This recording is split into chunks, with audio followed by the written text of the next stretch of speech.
Investing in gold doesn't have to be complicated.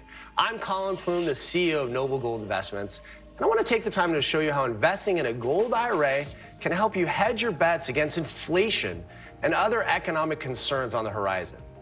Visit Noble Gold Investments and get our free gold investment guide on buying gold the right way. And make sure you're investing with the right company.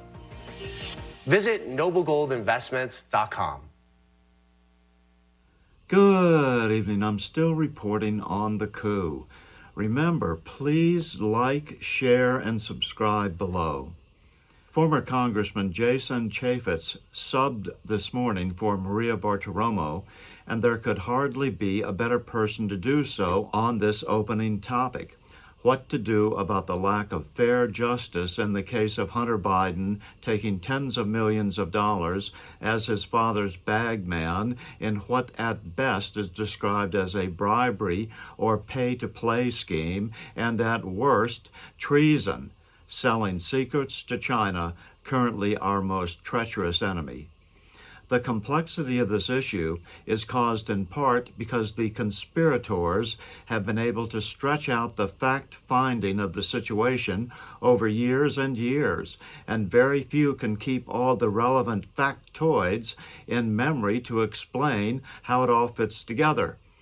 However, John Ratcliff, the former top intelligence chief in the nation, the director of national intelligence, is one of the few capable of explaining it all, and Jason Chaffetz is not far behind him. Ratcliff opened by explaining the facts that there were corrupt practices involved in allegations that the Biden family may have been selling out America's secrets.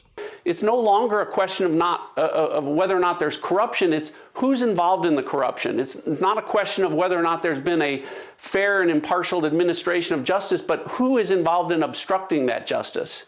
Everyone who's familiar with these procedures knows that what the whistleblowers, plural, are saying is absolutely accurate in terms of how this is supposed to proceed, and yet we end up with this circumstance where the president's son has ended up with a deal that perhaps nobody else in the history of the Department of Justice has received when it comes to the type of conduct associated with tax crimes and gun crimes, not to mention the fact that the president's son and his relatives have received, again, staggering sums of money from our adversaries or entities associated with them when there is no business, there is no product that they can identify or any service that they are aware of that anyone can see. And so these are questions that the American people want answers to, and unfortunately our Department of Justice and FBI aren't giving clear answers on that, and it's up to House Republicans, unfortunately, to now prosecute the cases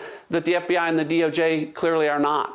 You know, it was something like 3 years ago where you, as the Director of National Intelligence, our senior most intelligence person in the entire country, authenticated the laptop. I mean, this was about 3 years before John Durham in his report.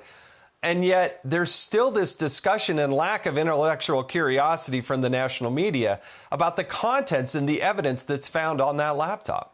Yeah, I think, and that's just one of many circumstances where we've seen this disparity, and in that case, amplifying a lie about Hunter Biden's laptop when it clearly showed, the things that are now coming to light and being verified by whistleblowers, by House Republicans in the efforts that they've moved forward to obtain these documents that we can all see.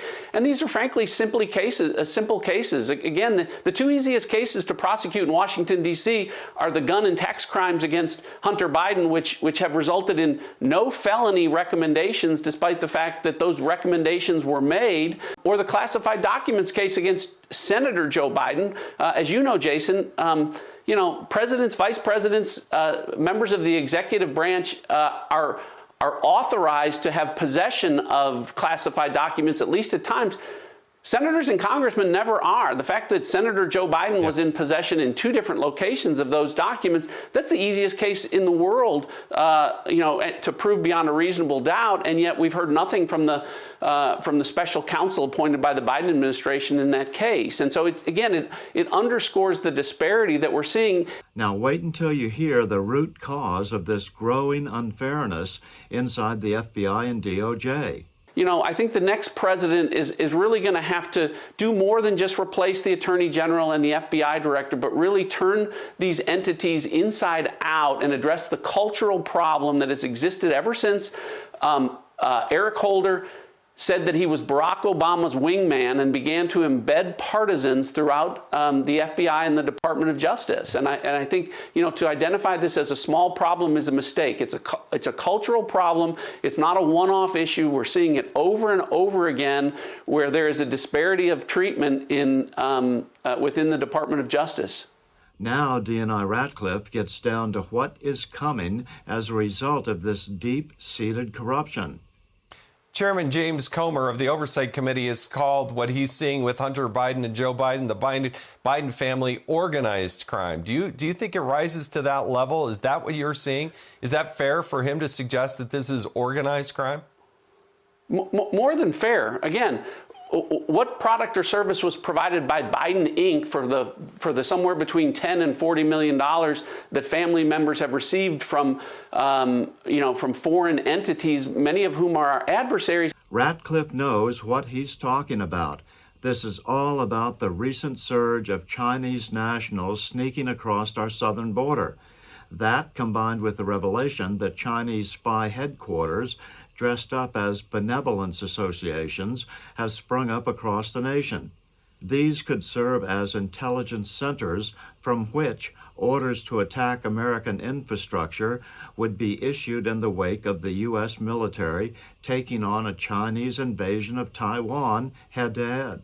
And the problem, Jason, is, you know, China's been engaged in a Cold War with us for a long period of time, but now they seem to be preparing for a kinetic conflict. So Chinese nationals coming across our border, spycraft going over our military sites, Chinese expanding their influence in Cuba, you know, all in the event that the eventuality when they move on Taiwan and attack Taiwan, if the U.S. is in a position to defend Taiwan, China wants to be in a position to address the United States with assets within our homeland, in and around our homeland, and our military and our ports.